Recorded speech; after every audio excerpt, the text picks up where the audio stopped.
So it's 2005. I'm sitting in my favorite blue chair, and I'm scrolling through a forum that I joined a few months prior when I first started dating my now husband. And I see this really shitty take on women, and I just knew I have to respond. And unlike normal people, I've been spending the last 10 years on the internet, dealing with my mental health, my depression, and anxiety that I've had since childhood by being a man-hating chaos goblin. So I respond to their misogynistic post by saying something snarky like, we should just stick men's heads on pikes and put them on the street corner to ward off rapists. And most of the dudes on the forum are like, blah, blah, blah, show us your tits and shut up. It's a love-hate thing. They love to hate on me because I'm fat, not conventionally attractive, and won't show them my tits.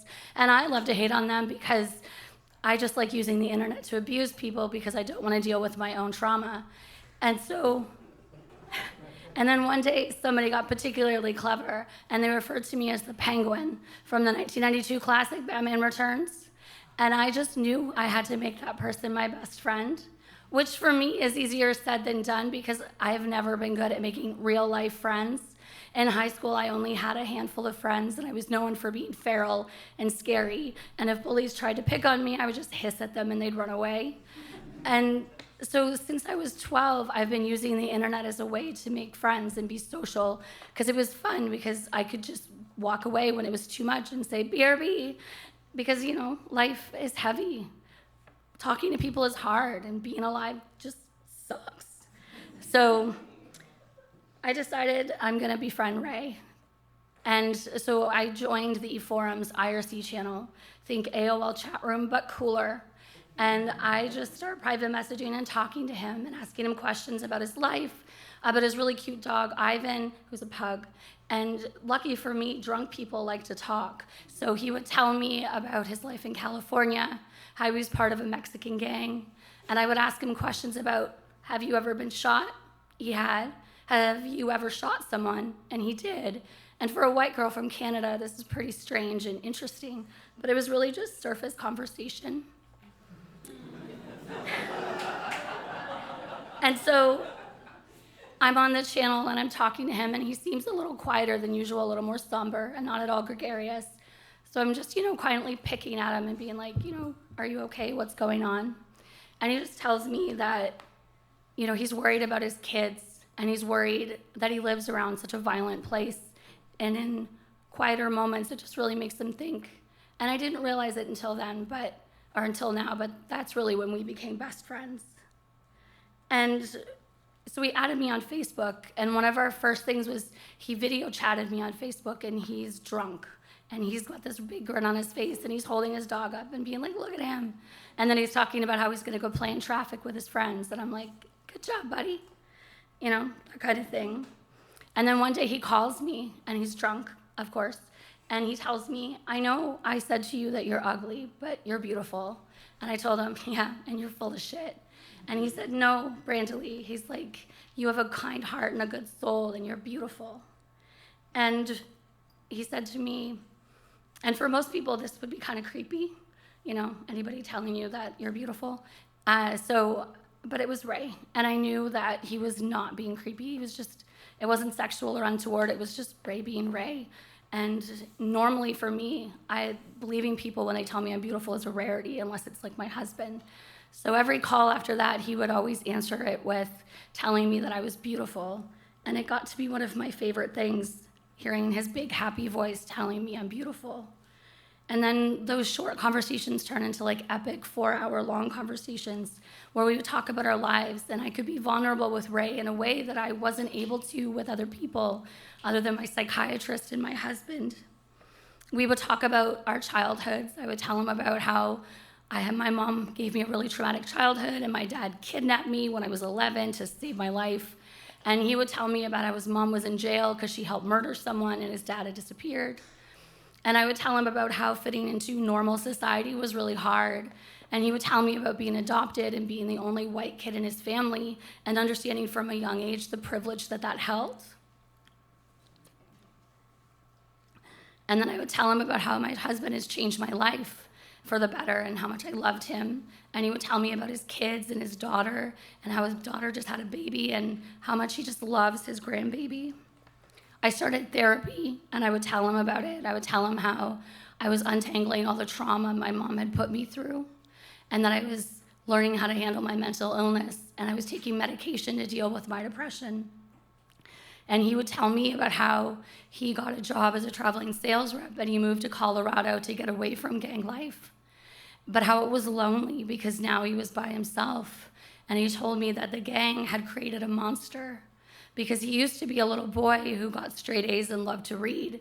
And then he joined a gang that was like, fuck that, no, you're gonna shoot people, hurt people, and sell drugs.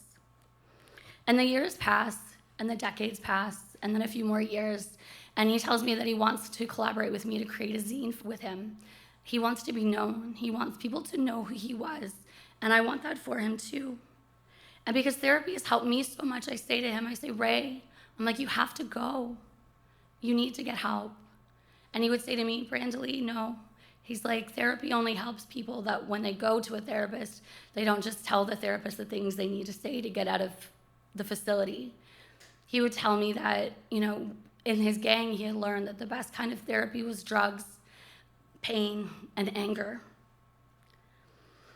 And then one day he called me and he told me that one of his friends had died. Well, one of his friends he was in the gang with, and that they had completed suicide. And then we would talk about how life was heavy, how we both struggled with being here. I would tell him about how I would wake up in the morning and go, oh fuck, I'm still here. And he said he understood. I told him that since I was 7, I've been having suicidal ideations and wanting to die, and that thinking that by 40 I would be dead. And that every day that takes closer to 40, I'm overwhelmed by this feeling of dread that it's gonna hit and I'm still gonna be here. And then I tell him that this is why I take medication. And this is why I hold on to my tethers, like my husband, my cats, my dad, because that's what keeps me here. And I tell him that's why I never want to kill myself, because I would never want to kill myself in a way that somebody could find my body. I wouldn't want to transfer that weight to someone else. But I would tell him that I sometimes often like to fantasize about killing myself in ways that they won't find my body, like flying to Africa to get eaten by a hippo, or hiking into the wilderness to overdose on fentanyl and get my body just distributed by wild animals. Ray would laugh because I would tell him how my husband would tell me, but Brandilee, you don't even know how to buy drugs. And it's true. I don't even know what they look like, but that's a problem for future me. And then just before I turned 40, Ray moves to Florida. And he calls me, and he's drunk. And he's like, my roommate made me an apple pie, and we're so excited. And then he's like, slyly, I just moved to Florida by the Everglades, and I've known this man for years, and my brain just starts clicking. And I'm like, Ray, I'm like, you cannot go in the Everglades and start wrestling alligators. And he's like, I would never do that. He was offended that I would even suggest that he would. But we both know he was thinking about it. It took me 30 minutes to convince him and make him promise that he absolutely would not. And I told Ray that I always appreciated that I could be vulnerable with him and talk to him about this, because in real life, most people, when you talk to them about it, it gets derailed, the venting, and because you have to comfort them and say that you're sorry, that you're okay, and you're gonna still be here. And then, surprise, I turned 40, and I'm still fucking here. And I was really pissed about this, and I told Ray that I wanted to kill myself so bad, that the weight of it was just so oppressive. And he told me, he said, Brandilee, you're my best friend. He's like, I love you so much, and you're so beautiful inside and out, and I appreciate you because sometimes you're the only person I have to talk to.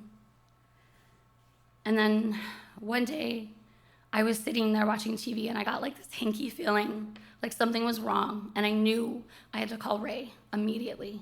And I call him, and I'm like, hey, are you okay? And he says, no. He's like, I was gonna try. And I knew that he meant that he was gonna try and complete suicide. And in that moment, I was devastated because I could have lost one of my best friends. But on the other hand, I also knew that I had no right to ask anybody to stay when they didn't want to. So I just let him talk. And he told me that being a traveling sales rep was so hard because he was so isolated. Ray was one of the most social people I knew. He loved to be around people and be loud and have a great time, and that just wasn't how he was living his life. So I told him, I said, send me your schedule. And I looked through his work schedule, and I would look online and find places that he could go to and events that he could do that would help him talk to people. And he said, I'll check them out. But I knew that he was just placating me. And I tell him, I say, Ray, I'm like, you are so special. Everybody loves you. I love you. And then we hung up. And then after that, my life went sideways. The darkness that had come over me on my 40th birthday just kind of really descended, and I shut down. I just barely existed. I talked to my husband. I talked to my immediate chosen family, but I mostly didn't respond to anyone. I just didn't want to exist, and the months, the days just kind of blurred together. And then one day, in like this moment of clarity, the fog lifted, and I realized that I hadn't talked to Ray in months. And I panicked, and I messaged him on Facebook. He doesn't answer me. I message him on, I call him, and he just doesn't answer. And I keep trying for days, and he still doesn't answer.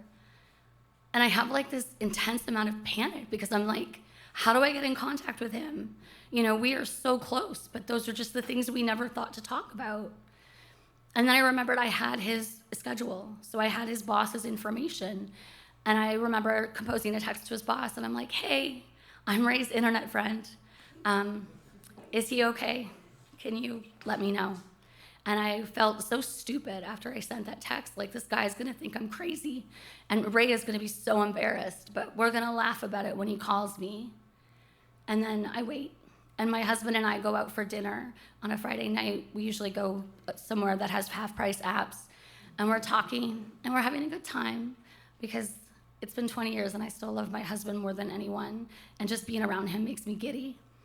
And then my phone rings, and I see that it's Ray's boss, and just all that happiness just drains, that I just have this cold feeling of dread. And I tell my husband it's Ray's boss, and he's like, well, go take it. And so I run outside, and it's raining and it's cold, and I answer the phone. I'm like, hello.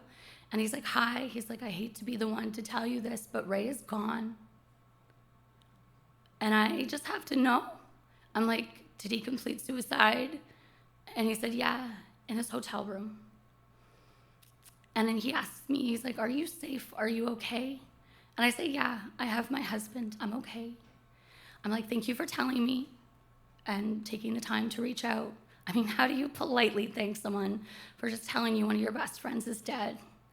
And then I went back in the restaurant, and my husband's waiting for me, and I look at him. And he just knows. I don't have to tell him anything. And I sit down, and I'm crying. But I'm trying not to break down over my mozzarella sticks, because that would just be sad. So we go home, and I let the grief take over. I'm sobbing, and I'm crying. And I come to the realization that one of my best friends is gone, that he chose to leave.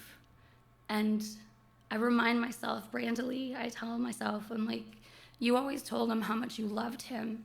You told him how special and how important he was. Now he's gone, and he's not suffering anymore. And I just know that he's okay.